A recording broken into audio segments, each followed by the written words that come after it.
Sandy Boss is representing Mayor Michael Victorino today, and he's the managing director. Sandy's done incredible things for the County of Maui in budget office and so many different roles, so it's very appropriate that he is the managing director for the County of Maui with all that experience that he's got and abilities. Please join me in welcoming Sandy Boss.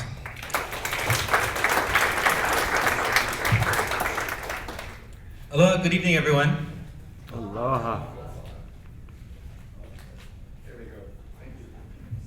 Gotta take time for the late. So, Mayor Victorino couldn't make it tonight. He sends his regrets, and apologies. And Joe, we really appreciate the invitation to be able to come here and talk about the county. We have a lot of issues with the county, definitely. Number one priority that the mayor is working on is affordable housing. I lead an organization, it's a working group called AMEN. It's AHMN, Attainable Housing for Maui Nui. And that group really is focused on meeting with developers, meeting with those individuals who advocate for affordable housing, and working through the processes at the county level to see what we can do to speed up the process. So we have the planning director, the public works director, water director, all the different departments that deal with affordable housing, those issues, and some of the staff members attend. We meet with developers directly and really work with them ahead of time so that when they present their applications, they're doing it in the best manner possible, and we can try to prevent any challenges that they're having, either at the county departments or sometimes with the county council if we can as well. So. One of those projects that we were helped out was Keawe Street Apartments, and I'll let Councilmember Paltin talk about that. They had their meeting this afternoon on that project. They applied for a 201 each. We have Pulele Hua coming out. We have a lot of different affordable housing projects in West Maui that we really want to support.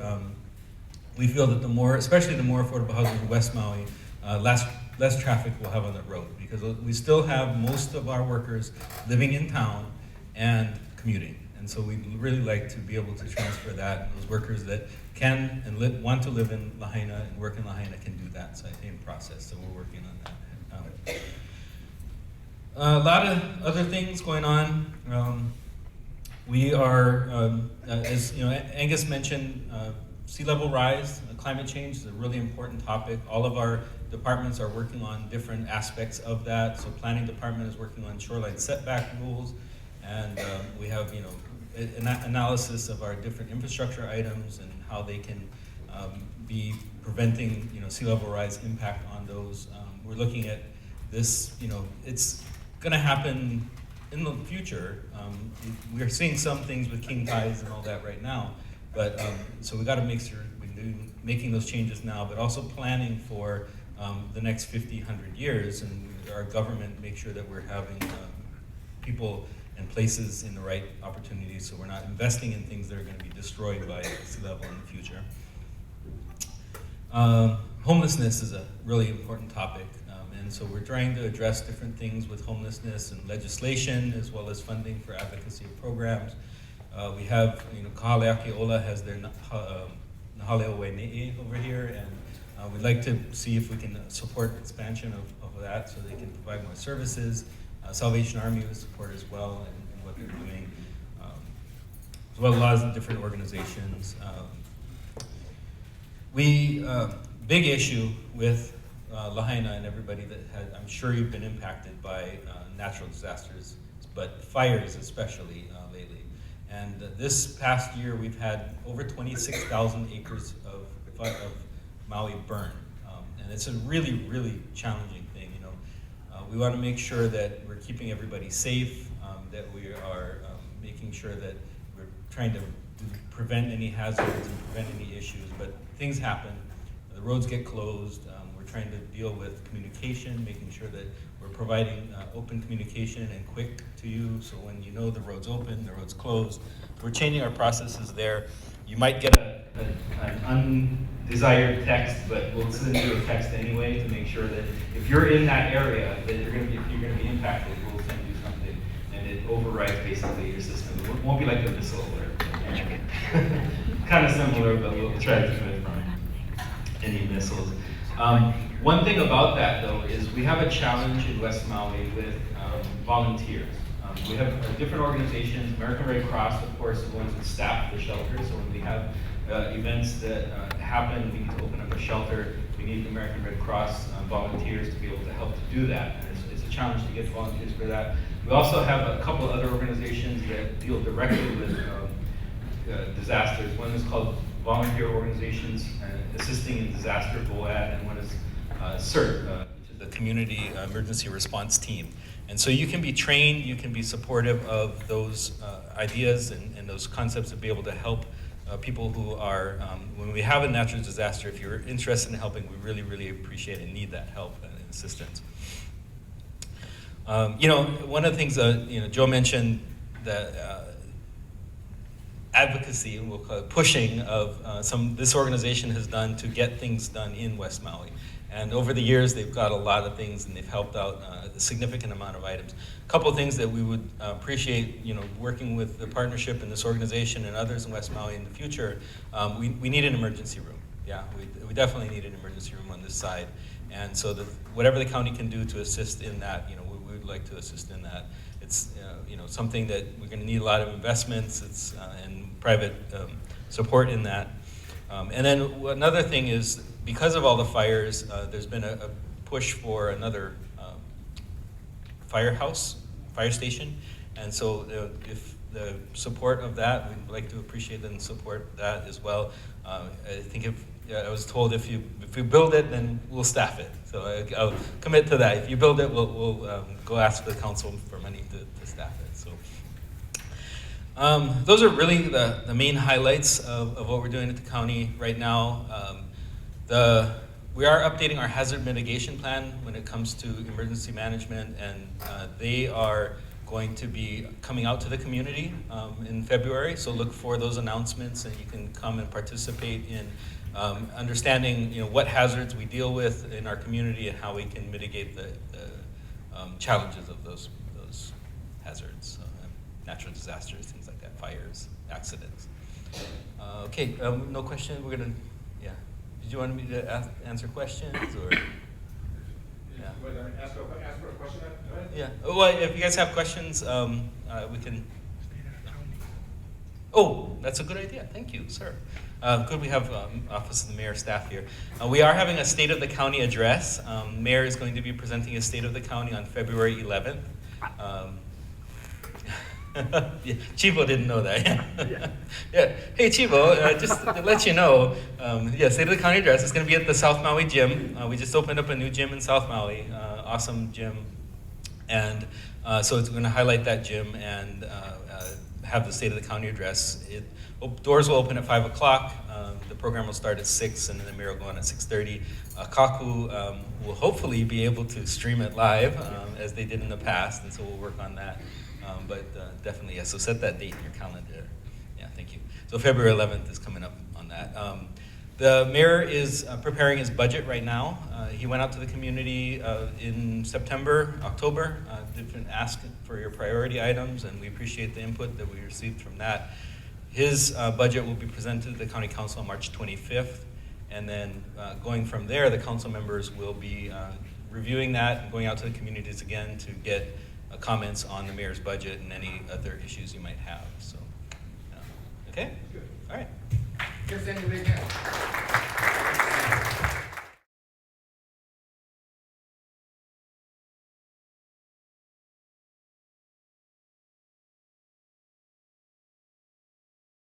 Is our West Maui Council member, Tamara Paltin. Thank you, Tamara. Give her a big hand.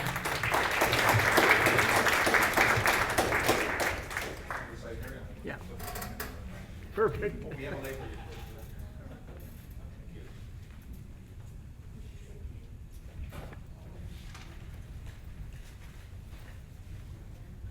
Aloha mai kako.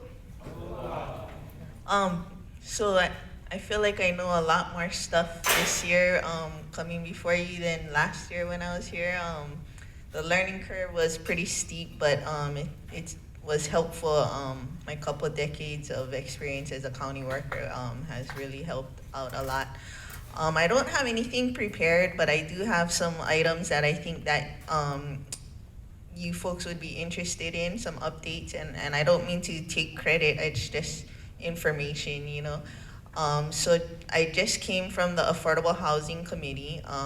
I chair the Planning and Sustainable Land Use Committee, so we deal with land use, planning, zoning issues, except for 201H projects. So we just had a 201H project submitted to the Affordable Housing Committee. With the change up in council leadership, I'm now on all of the committees, so I'm always working, leave my house in the dark, come home in the dark, and work a lot. But we just passed out of committee, or they just passed out of committee because I was on my way over here, a 200-unit affordable housing rentals off Kiawe Street, and that's for the 60% and below area median income. So like the most expensive rents aren't gonna be more than $1,200, and this is for 2, 3, and 4 bedroom apartments. That's 200 units. Across the street, there's gonna be another 89 units, same story, 60% and below income levels. So that's 289 units. I know there's some concern about the traffic in and out of Kiawe Street. As I left, we were negotiating a second access point to that Kiawe Street projects. Although we didn't condition it, both the administration and the developer is committed to trying and getting a second access point to the Kiawe, what is now called the Kiawe Street Apartments, off Kapuna Kea Street. So that's in the works. I know I see Mr. Preston Cheng in the back, and we work together also on the Pulelehua project, which is gonna be another 1,000 units. I believe half of that will be affordable, and I'll let him explain the details. So that's the housing update that I have so far.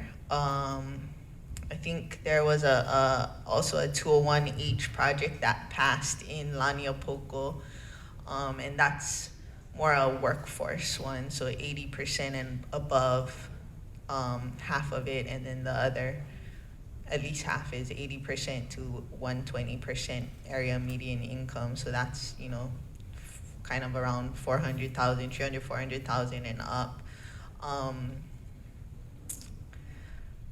I know kind of a big issue that my office has been getting calls about is the tax reform that we passed. And a lot of people were unsure of what it means, and they like the way it is, but it's basically just, you know, another tool for us. What the main change, I think, is the creation of the tiered tax system. And one of the responses when we took this program, or the presentation out, is what does this mean for me? How is it going to affect my taxes? And you know how we do taxes every year, you really don't know what your taxes are going to be until you get what the assessment is, and then you set the rates and whatnot. So this is just another tool, and the intent is not to, you know, tax people out of their homes or anything like that. It's just to kind of equalize the playing field. You know, we have so many empty multi-million-dollar homes that we wanted to have another tool to try and address that. So, you know, it depends completely on what the mayor sets things at, and then from there we'll tweak it. But it's not, the intent isn't to, you know, create huge sweeping changes. You know, a possibility could be the first tier is 0 to 800,000. The second tier could be 800 to 1.5, and the third tier could be 1.5 and above. And just because, say, you have a $2 million house doesn't mean your whole tax amount is gonna go into the highest tier. The 1.5 to 800 will be in the second tier, and the 800 and below will be taxed at the first tier. I know it's hard to envision, but we'll definitely come out for input, you know, just like the standard way with the budget hearings and coming around to each district, and there'll be plenty of opportunity to learn and testify on what you would like to see included in the budget, as well as the rates and fees. Let's see what else. Oh, and I just forgot, I wanted to introduce my staff that's here with me tonight. I have Jen Mather and Angela Lucero. It was really, yeah, I think they're great too. I just wanted to make mention that I know Pam Eaton's here to give you an update on the West Maui Community Plan Advisory Committee, and Angela from my office, who has a master's degree in planning, is the newest member. One of the original members had to step down for personal reasons, and because Angela had been to the most meetings out of all of us and she has a master's degree in planning, we were able to get her on the CPAC. So it's been a blessing to have them be able to continue on without having to train someone or catch somebody up. And with her planning background, that's really a big bonus, I think, for the county. It's like free money almost. Let's see what else. Today in my committee, we discussed a little bit about having advisory committees to the Planning Commission, and West Maui didn't come up as one because we're currently going through the CPAC process, but South Maui and Paia are moving forward with trying to get advisory committees to the Planning Commission. So what we did, they had different bills, and we just kind of streamlined it so that any additional community districts, community plan districts, if they want to try and get an advisory committee to the Planning Commission, we're laying the groundwork right now. And I think that's about it. I can tell you my email address is Tamara, Tamara.Paltin, Paltin, @mauicounty.us. And if you have any questions at this moment or later on, I'm happy to do my best to answer them. And other than that, thank you so much. Thank you very much. Let's give her, you got her big hand right there. Thank you, Tamara. So there's our community governmental presentations, and some of these things that are talked about will be amplified upon by the next coming presenters of the people who aren't in government, but are working together with government and rely upon government's assistance and cooperation to get it done. Very first, yeah, health and safety. Oh, did you forget something? Oh, hold on. I just saw my good friend Tamara Garrick, and this Friday we're gonna be adding on, I think, $150,000 to start a clean and safe program for West Maui. It's up on the agenda, so hopefully that will address some of the issues with Front Street and that area over there. So Wailuku has a clean and safe program, so we're looking to expand that out to West Maui with some of the funds that didn't get expended. And one other thing also that I forgot is in the next budget year, I think the mayor is looking at staffing lifeguards at Pu'ukeka'a as well, and in conjunction with the state. So I was able to go on a site visit with the fire department to look at different areas where a stand could be. And you know, the major challenge with that, I jokingly said maybe we can have a stand in the ocean because then you don't have the blind spots. And then when we were trying to site the lifeguard stand, it became apparent that might be a good idea because the sand seasonally comes and goes. So realistically, we wouldn't be able to site a lifeguard tower on the sand. So it's gonna be kind of back away. And so the disclosure item I wanted to give to you is, if you're familiar with Pu'ukeka'a, there's basically 3 sides to it: the north side, the south side, and the most Makai point. So the site of the stand is looking to be the south side, and so there will be blind spots on the north side of Pu'ukeka'a and on that outside point, but we will be able to get to people faster. So just full disclosure, if you hear, I mean, we're not gonna be able to prevent all drownings, but it'll be a big improvement. And sorry, I'm glad that's, thank you. yeah. Thank you very much. Thank you very much, Tamara, for adding that extra information. I know last year we had a presentation about that, the highest drownings in Maui County, the second highest in the state were happening there at Black Rock and Pu'ukeka'a. That's not something we want to be known for. And so very proud to see something like that being addressed. And maybe there's something else. Zeke's giving her a little word. Is there something else she forgot? Or you want to mention? Yes, there is. Okay, hold on. It was brought to my attention that you might not know what the Clean and Safe program is, and it directly addresses homeless issues, and it tries to involve the folks that might otherwise be considered like a nuisance to stores and things like that, and involve them in keeping the area cleaner, and trying to transform the current situation. It's not to sweep undesirable people away from the area, but try to get them involved in the upkeep and keeping it clean and safe. And so it's designed to address homelessness and just the issues that some of us see around the Banyan Tree Park and Front Street and things like that. And it has worked in Wailuku. So and my good friend Tamara Garrick, she's been a big proponent of that with Lahaina Town Action Committee and Lahaina Restoration Foundation. So it's really a collaborative effort, and I believe Lahaina Town Action Committee is working with the merchants to have a matching portion. So it's not just totally government funded. It's truly a collaborative effort with the administration, with the local organizations, and the merchants of the area. So really excited to finally be able to bring that to Lahaina. I know they've been working on it for a long time. Thank you. Okay. Awesome. Okay, thank you very much for that.